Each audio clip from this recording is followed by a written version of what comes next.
எனக்காதாயம் என வாழ்ந்தவர் மகிழ்ந்ததில்லை. ஆன்மாவே எனக்காதாயம் என வாழ்ந்தால் கவலை இல்லை. உலகமெல்லாம் எனக்காதாயம் என வாழ்ந்தவர் மகிழ்ந்ததில்லை. ஆன்மாவே எனக்காதாயம் என வாழ்ந்தால் கவலை இல்லை.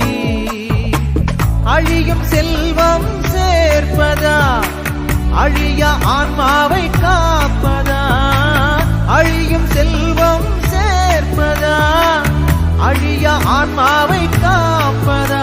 இந்த கேள்விக்கு பதிலாய் வாழ்ந்தவர் யார்? அவரே புனித சவேரியார். உலகமெல்லாம் எனக்காதாயம் என வாழ்ந்தவர் மகிழ்ந்த